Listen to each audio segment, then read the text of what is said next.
Ok, chicos, para esta semana, continuando en las temáticas que hemos estado viendo, enfocándonos en Costa Rica, pues tenemos la construcción de la democracia y las luchas sociales.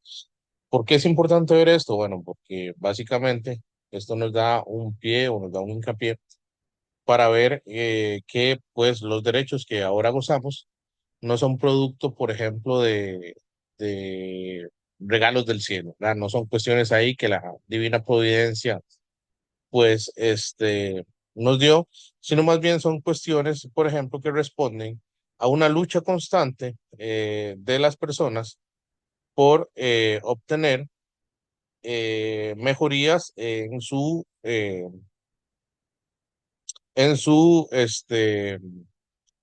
calidad de vida. Es decir, lo que quiero que entiendan con esto es que los derechos de los cuales gozamos en la actualidad son productos de la lucha, de las muertes de muchas personas que intentaron mejorar su calidad de vida a partir de movimientos sociales, ¿ok? La semana pasada vimos, por ejemplo, cómo estábamos organizados, vimos que éramos una sociedad totalmente agrícola, agroexportadora, que sembrábamos café y banano. Vimos, por ejemplo, cómo éramos una Costa Rica desigual y cómo dentro de la misma sociedad estábamos buscando soluciones a la mayoría de problemas. Eh, para esta clase vamos a ver, por ejemplo, cómo era la vida política. Por ejemplo, no siempre todas las personas votaron. Ajá.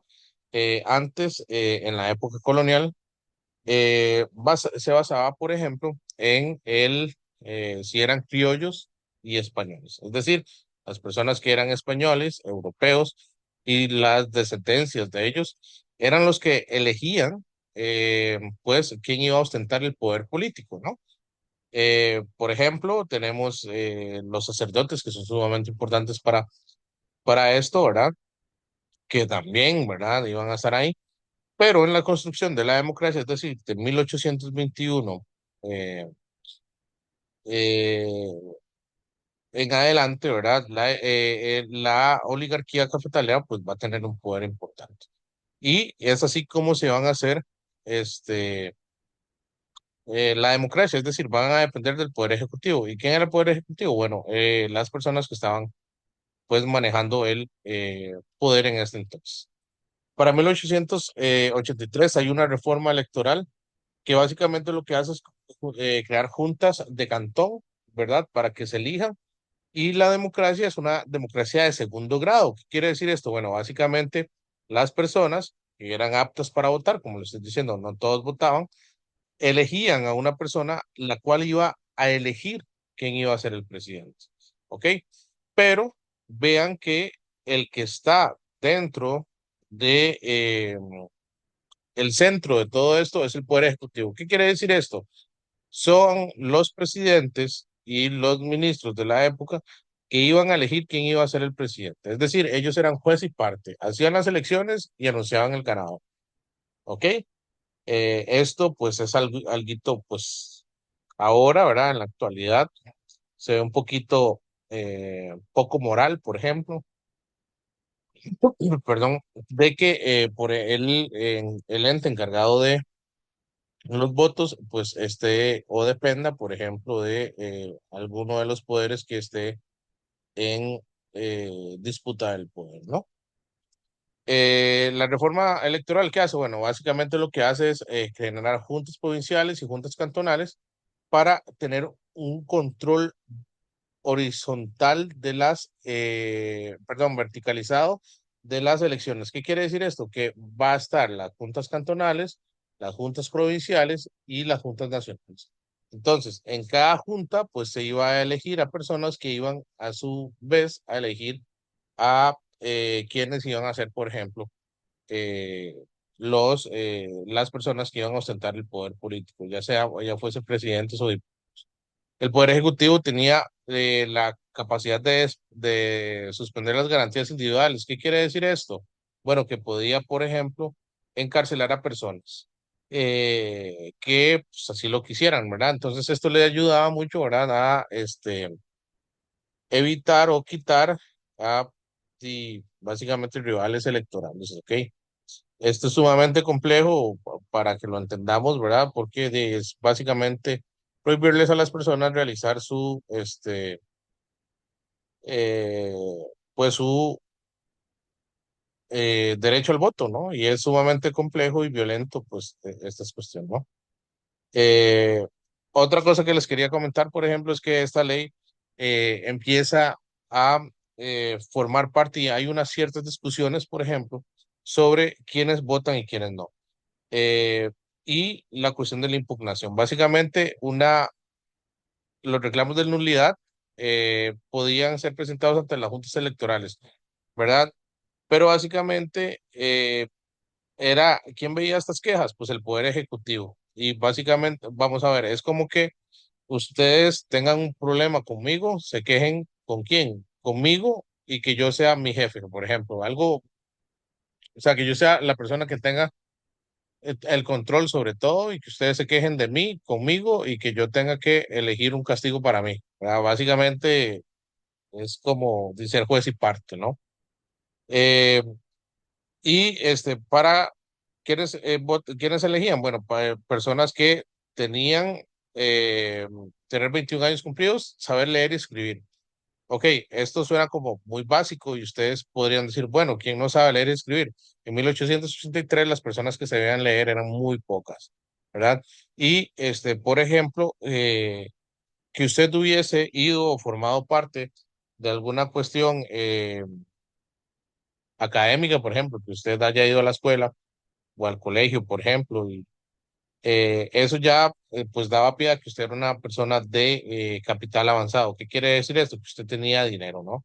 ¿Por qué? Porque estas cuestiones pues básicamente lo que hacen es reflejar pues un estatus, ¿verdad? No todas las personas sabían leer y escribir, la mayoría de personas eran analfabetas, entonces esto pues funcionaba como eh, como un filtro, ¿verdad? Bastante complejo sobre las personas, ¿verdad? Que iban a estar dentro de estos procesos electorales. También vean que tener 500 pesos o tener un ingreso anual a 200 pesos, esto es, bueno, básicamente muy complejo. ¿Por qué? Porque es demasiado dinero para la época. Es decir, ¿qué nos quiere decir esto? Que estamos viviendo una plutocracia. ¿Qué quiere decir esto? Pues la democracia de las personas con dinero.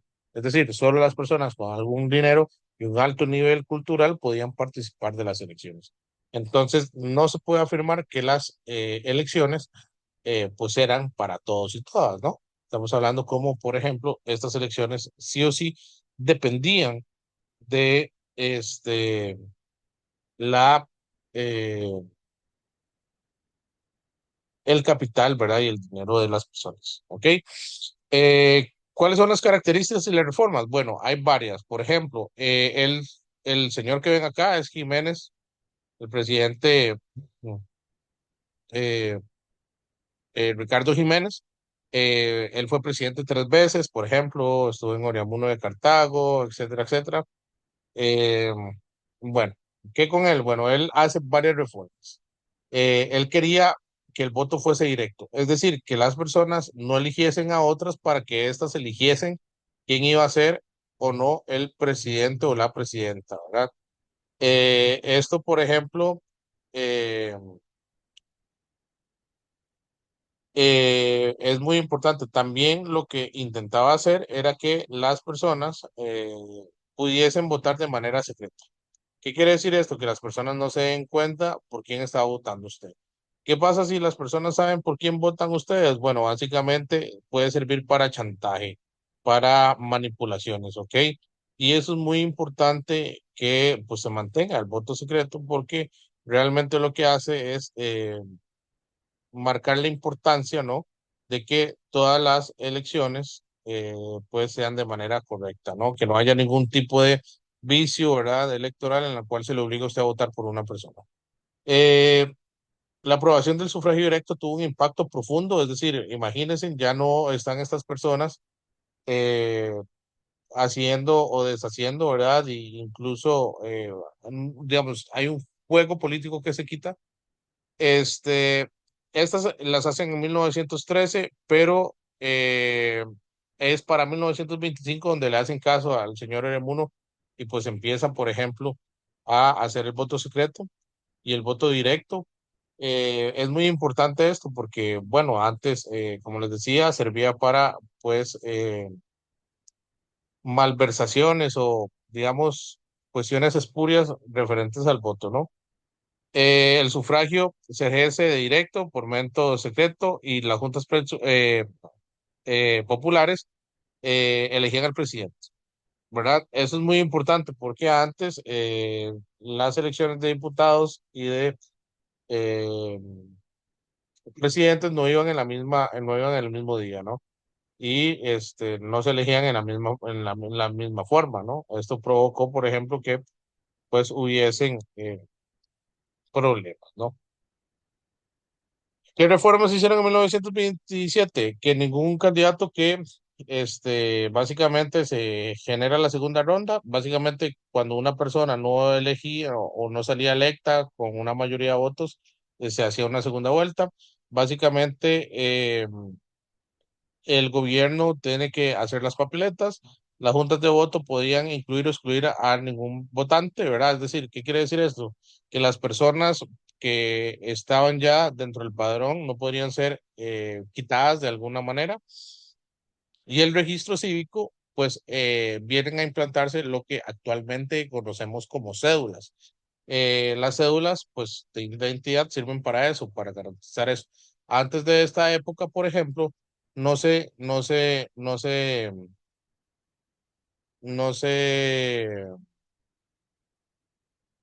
de un momento, chicos, ya,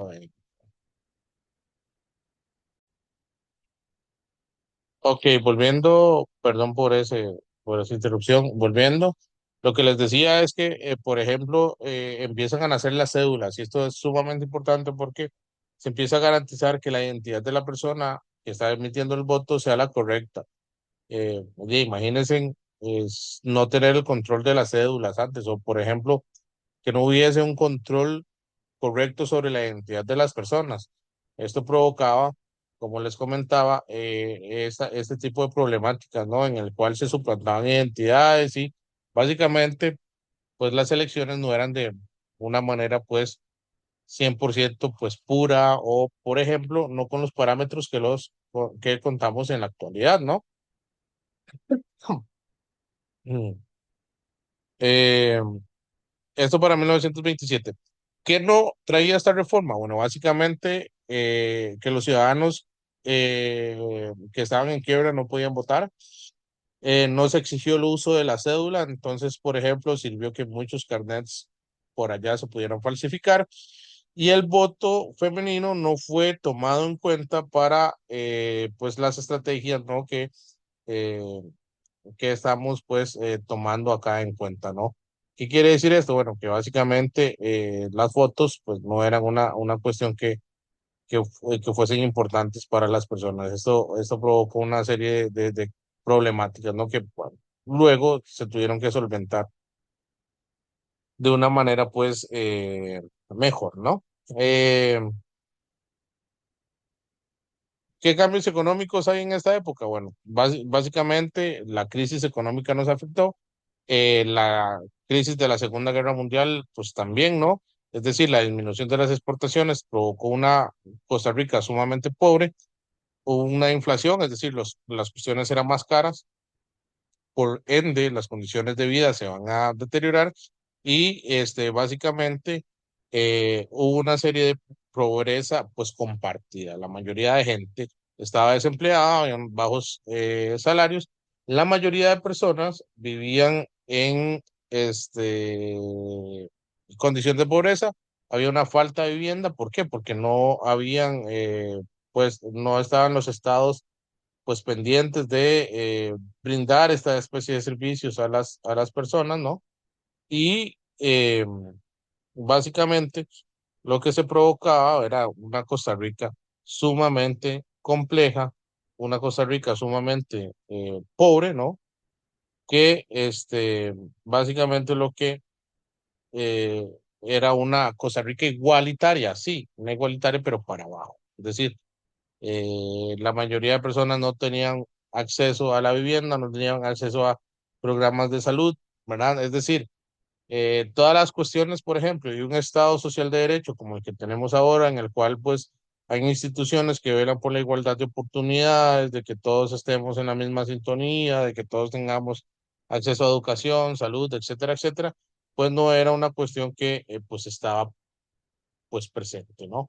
Es una Costa Rica desigual y eso es lo que quiero que entiendan. Es una Costa Rica de unos ricos, ¿verdad? Que tienen sus cuestiones de café y luego una Costa Rica de pues personas pobres, ¿no? Que están ahí, que están luchando, ¿verdad? Pero que pues están en un sistema que los hace pues cada día más pobres y menos estables eh, económica y socialmente, ¿no? Las condiciones de los trabajos, pues básicamente, eran unos trabajadores pobres, unos trabajadores que, se dedicaban ya sea a cuestiones agrícolas, por ejemplo, como el café y el banano, y luego los otros que eran trabajadores de ciudad, por ejemplo, tenemos trabajadores de minas, tenemos trabajadores, los cuales están en, eh, trabajadores, por ejemplo, de las tabacaleras, trabajadores, de los ferrocarriles, pero básicamente era un pequeño campesinado en contra de una gran oligarquía cafetalera y una gran oligarquía bananera. ¿Ok? Las clases populares van a empezar a manifestarse luchando por sus derechos laborales, ¿verdad? Primero jornada de 8 horas, eh, posteriormente eh, jornada de 8 horas, posteriormente, bueno, el voto femenino fue muy importante en esta época, con Mamita Yunay, perdón, con María Isabel Carvajal, la famosa Carmen Lira, ¿verdad? Etcétera, etcétera. Y bueno, las ideas del Partido Comunista que van a ser muy importantes en la consecución, por ejemplo, de una reforma social que más adelante vamos a ver, que provocó una serie de cambios en el Estado. Entonces, ¿qué quiero que entiendan de esta época? Bueno, que somos una Costa Rica totalmente pobre, una Costa Rica la cual pues tiene problemas en solventar el acceso a las personas a derechos, ¿verdad? Que pues son importantes para conseguir eh, una calidad de vida, ¿verdad? Que pues básicamente pues se necesita, ¿no? Necesitamos tener una calidad de vida, necesitamos tener eh, cuestiones ahí. Preguntas, por ejemplo, que les pueden venir. Vamos a ver, dice 24, lea los siguientes aspectos: voto femenino, voto de 2 vueltas, en que los votantes eligen representantes que son encargados de elegir al presidente, introducción de los nuevos requisitos para votar, como ser mayor de 21 años y saber leer y escribir. La anterior identifica una reforma electoral durante la primera mitad del siglo XX en Costa Rica. Bueno, recuerden que, por ejemplo, lo que se hace es eh, el voto femenino no se ve, el voto de 2 vueltas en el que los votantes eligen el presidente tampoco se ve, y lo que sí se hace es introducción de nuevos requisitos, ¿verdad? Como saber leer y escribir y ser mayor de 21 años. Entonces la correcta acá es la 3. Por ejemplo, esta en temas de reformas. Esta no, CGT, esta tampoco. De este tema de las elecciones solo les va a venir 2 preguntas en el examen. 2 es mucho, ¿verdad? Pero sí, sí creo que les van a venir muy pocas. Vamos a ver acá. Vamos a ver, aquí tengo otro. Vamos a ver.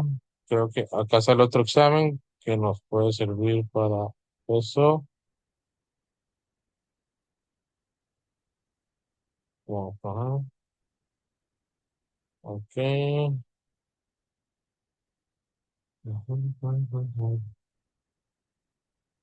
Ahí está.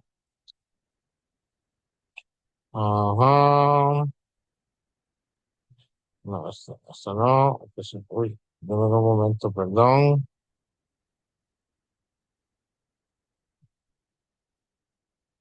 Qué pena, qué pena, qué pena. Vamos a ver.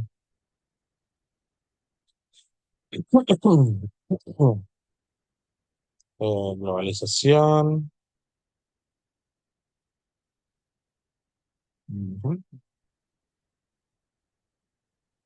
Por ejemplo, vean esta, dice, la legislación de la influencia de algunas figuras políticas en asuntos de interés político administrativo del país, aprobación de la alternabilidad entre hombres y mujeres en los puestos de elección popular. ¿Qué es la alternabilidad? Bueno, que si en el primer puesto hay un hombre, en el segundo pues haya una mujer, ¿no? Esto con el fin de dar paridad o alternabilidad. Esto se da actualmente, pues en la época en la que estamos, pues viendo no, ¿verdad? Eso quiero que se quede claro, ¿verdad? La mujer no tenía derechos políticos, ¿verdad?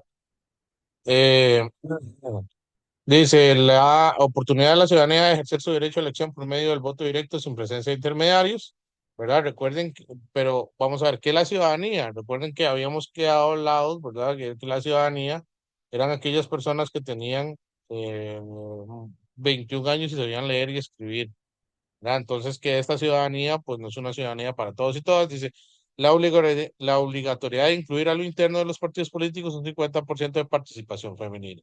¿Ok? Igual, vuelvo al tema. La primera mitad del siglo XX, la mujer no participaba en los procesos electorales, ¿no? Y esto es muy importante que lo sepan porque, pues, ya saben, por ejemplo, que si estamos hablando de la primera mitad del siglo XX, no existe. ¿Cuándo se da el voto femenino? A partir de 1947. En 1947 se da el voto femenino y el voto de las personas afro. ¿Ok? Entonces, esto es lo que más o menos quiero que entiendan, ¿no? Entonces, ¿cuál es la correcta acá? Bueno, la correcta es la 3. ¿Por qué? Porque esta reforma lo que hace es que las personas voten directo. ¿Qué quiere decir? Que ya aquellas elecciones de personas que estaban en los puestos de las juntas políticas, votando, pues ya no iban a formar parte de esto, ¿no? Entonces, para que lo entendamos ahí un poco.